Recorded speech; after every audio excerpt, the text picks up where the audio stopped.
9월 14일 화요일 새벽 묵상 시간입니다. 하나님이 주신 이 귀한 하루를 하나님의 말씀으로 시작하겠습니다. 먼저 사도신경으로 우리의 신앙을 고백하겠습니다. 나는 전능하신 아버지 하나님, 천지의 창조주를 믿습니다. 나는 그의 유일하신 아들, 우리 주 예수 그리스도를 믿습니다. 그는 성령으로 잉태되어 동정녀 마리아에게서 나시고 본디오 빌라도에게 고난을 받아 십자가에 못 박혀 죽으시고 장사된 지 사흘 만에 죽은 자 가운데서 다시 살아나셨으며 하늘에 오르시어 전능하신 아버지 하나님 우편에 앉아 계시다가 거기로부터 살아있는 자와 죽은 자를 심판하러 오십니다. 나는 성령을 믿으며 거룩한 공교회와 성도의 교제와 죄를 용서받는 것과 몸의 부활과 영생을 믿습니다. 아멘.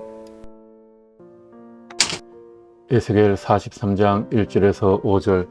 그 뒤에 그가 나를 데리고 동쪽으로 난 문으로 갔다. 그런데 놀랍게도 이스라엘 하나님의 영광이 동쪽에서부터 오는데 그의 음성은 많은 물이 흐르는 소리와도 같고 땅은 그의 영광의 광채로 환해졌다.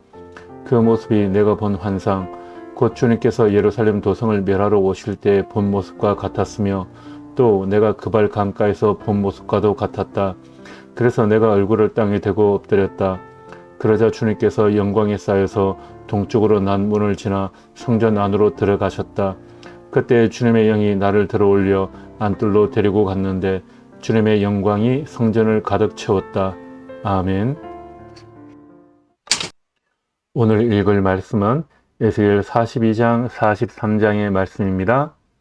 에스겔 43장은 동표문을 통해 성전 가운데 하나님의 영광이 다시 임재하는 장면을 보여주고 있습니다. 5절 말씀. 그때 주님의 영이 나를 들어올려 안뜰로 데리고 갔는데 주님의 영광이 성전을 가득 채웠다. 에스겔은 하나님의 영광이 성전을 떠나는 모습을 10장과 11장에서 이야기했습니다. 예루살렘 성전은 하나님의 눈과 마음이 머무는 곳이었죠. 그런데 에스겔은 하나님의 영광이 성전을 떠났다고 하였습니다. 이것은 하나님이 이스라엘을 심판하셨다, 그런 의미입니다. 본문에서 하나님은 에스겔로 하여금 하나님의 영광이 성전에 가득한 환상을 보게 하셨습니다.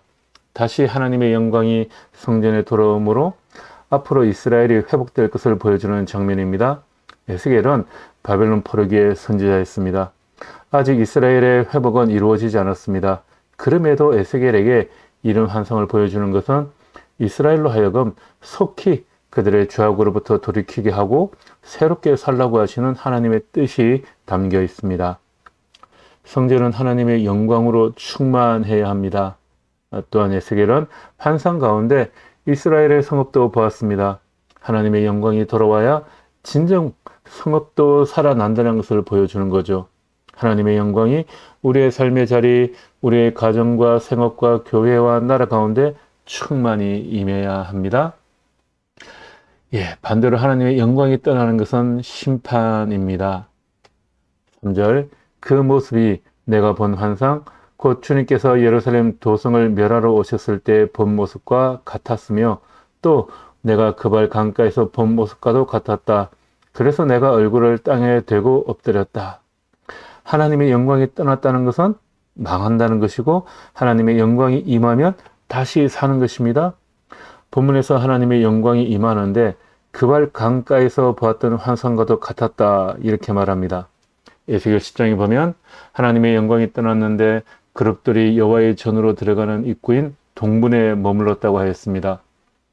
이스라엘이 바빌로니아에 의해 멸망당한 모습을 하나님의 영광이 떠난 모습으로 보여준 것입니다.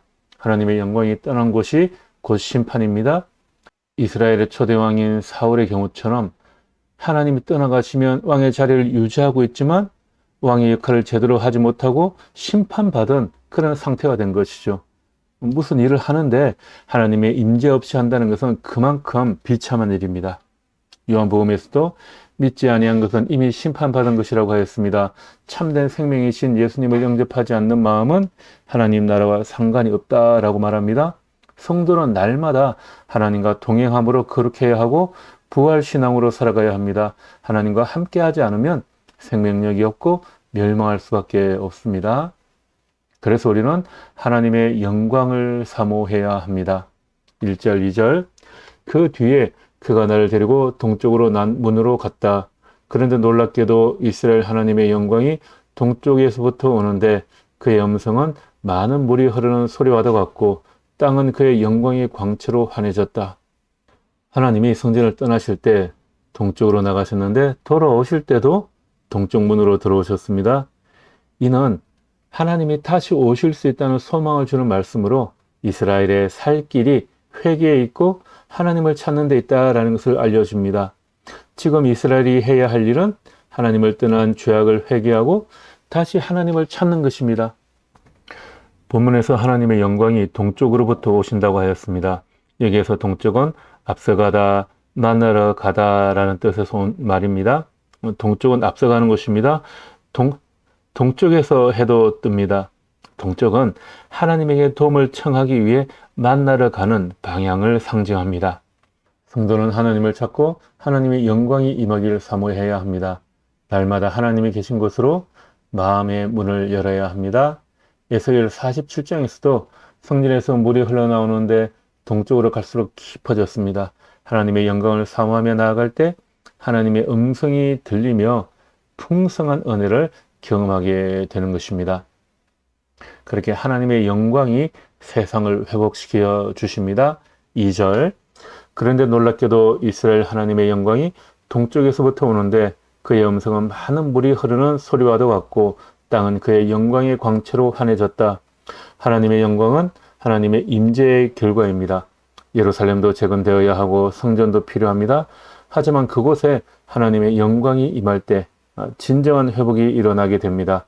오늘 우리의 가정과 교회, 민족과 국가가 살아나는 길도 마찬가지입니다. 좋은 집을 사고 좋은 건물을 세우는 것이 부자가 아닙니다. 하나님이 그곳에 오셔야 영광이 임합니다. 본문에서 하나님의 영광은 많은 물이 흐르는 소리와도 같다고 했습니다.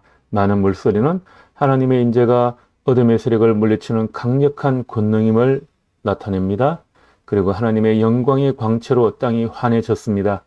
하나님의 빛이 임해야만 교회가 살아나고 나라가 살아나고 하나님의 창조 질서가 회복됩니다. 이렇듯 하나님의 영광이 돌아오면 좋은 일들이 일어나게 됩니다. 오늘 하루 여러분들의 삶에 하나님의 영광의 광채가 빛나기를 축복하며 기도합니다. 또 기도하실 때 여러분들의 가정에 하나님의 영광의 광채가 또 클라우드 교회 가운데 하나님의 영광의 광채가 빛나기를 하나님의 임재하심이 넘쳐나기를 위해서 여러분 함께 기도하시기를 바라겠습니다.